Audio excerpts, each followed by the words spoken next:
할렐루야. 2월 9일 월요일 매일 성경 묵상 말씀입니다.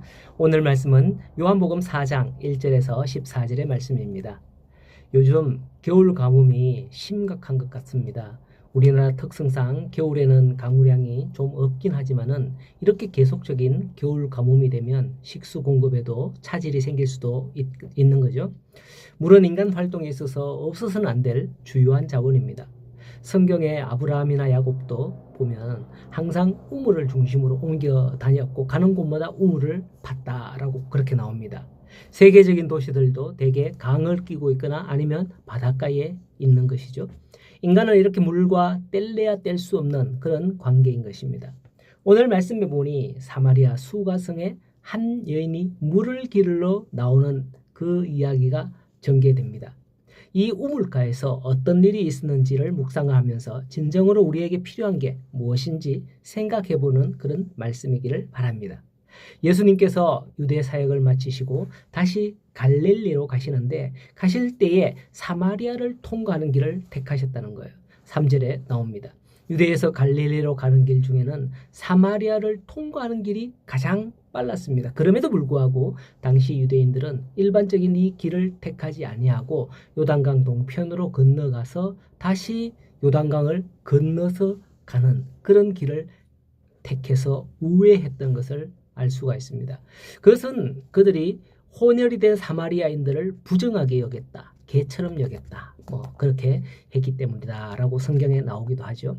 또 한 가지 이유가 있는데요. 그것은 우리가 전에 묵상했던 느헤미야서나 이런 데서 보면 포로 귀환 후 사마리아인들과 매우 심각한 갈등이 있었습니다. 느헤미야 총독 시대에 돌아온 자들이 예루살렘 성벽을 건축하게 되죠. 그때에 사마리아인들이 나서서 얼마나 방해했는지를 모릅니다. 그러니 유대인들과의 관계가 좋을 리가 없고 지금까지도 그런 관계를 계속적으로 유지하고 왔던 것입니다. 그런데도 예수님께서는 사마리아를 통과하는 길을 선택한 거예요. 그렇다면 예수님께서 왜 유대인의 금기마저 깨가면서 굳이 이 길을 택하였을까요? 단지 빨리 가기 위해서일까요? 그렇지 않습니다. 예수님께서 사마리아의 길을 택하셔 가신 데에는 보다 중요한 이유가 있습니다. 그것은 사마리아인들에게도 하나님의 은혜와 복음을 전하여 구원하기 위함이었던 겁니다. 유대인들은 사마리아인들을 개 취급하고 멸시를 했지만 예수님께서 보실 때는 그들도 역시 하나님의 찾으시는 잃어버린 양이었기 때문이죠.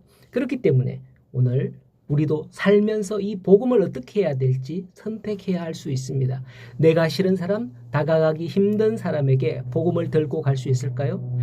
열왕기에 보면 나만 장군에게 전쟁 때에 잡혀갔던 어린 계집종이 나오잖아요. 그 계집종을 보십시오. 그는 이스라엘에 가면 주인의 나병을 고칠 수 있을 것이다 라고 전했던 거예요. 그러자 나만 장군은 그 계집종 아이의 말을 듣고 가서 고침받았지 않습니까? 어떤 위치에 있는 것은 중요하지 않은 것 같아요.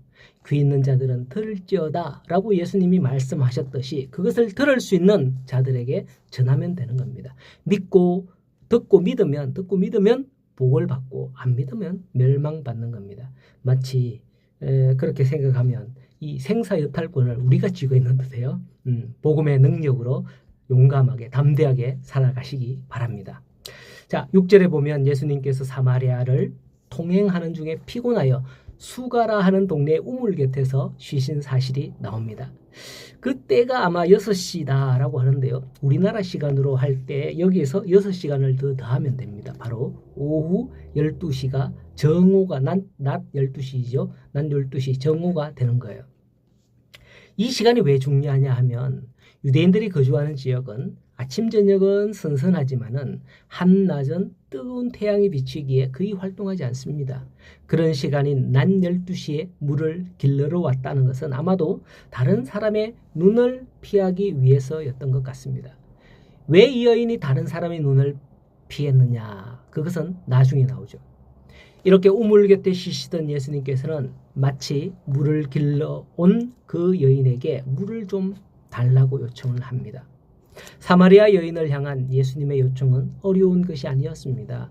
그녀가 예수님처럼 민족적 편견만 갖지 않는다면 그것은 쉽게 들어줄 수 있는 것이었죠. 하지만 그 여인은 편견을 깨지 못합니다. 9절에 보면 당신은 유대인으로서 어찌하여 사마리아 여자인 나에게 물을 달라 하나이까? 라고 대꾸하는 거죠. 편견이라는 것은 쉽게 깨지지 않습니다. 우리나라도 보면 영남과 호남의 갈등은 그러한 편견을 자아냅니다. 한 민족이라 할지라도 갈등 관계에서 편견이 생기기 마련이죠. 이와 마찬가지로 오늘도 많은 사람들이 자신의 인간적인 생각이나 편견에 사로잡혀 예수님의 요청을 거절합니다. 그것은 어려운 일이 아닌데도 말이죠. 무조건 싫다는 거예요. 하지만 예수님께서는 이미 이 편견을 깨고 사마리아 땅을 밟으신 겁니다. 그렇기에 열쇠는 예수님 손에 쥐어진 것이나 마찬가지예요. 10절에 네가 만일 하나님의 선물과 또 네게 물을 좀 달라 하는 이가 누구인 줄 알았더라면 네가 그에게 구하였을 것이요 그가 생수를 네게 주었으리라 라고 합니다. 그렇습니다. 생수를 가진 자만이 능력할 수 있습니다. 생수의 주인 되신 예수님은 그러한 마음으로 사마리아를 찾으셨고 또 이 땅을 찾아오신 것입니다. 그런데 사람들은 그 생수의 주인 되신 예수님을 거부하고 십자가에 못 박은 것이죠. 그렇다면 오늘 우리는 어떠해야 하겠습니까? 생수의 주인 되신 예수님을 만날 수 있기를 바랍니다. 세상 사람들이 다 아니라 하더라도 예수님은 우리의 목마름을 해결해 줄 수 있는 분이신 줄로 믿으시기 바랍니다. 그 사명을 위해서 예수님께서는 이 땅에 오신 것이죠. 오늘도 우리의 삶에 오신 예수님을 모시고 영원히 목마르지 않는 삶을 사시는 우리 성도님들 다 되시기를 간구하며 소원합니다. 행복한 하루 되십시오.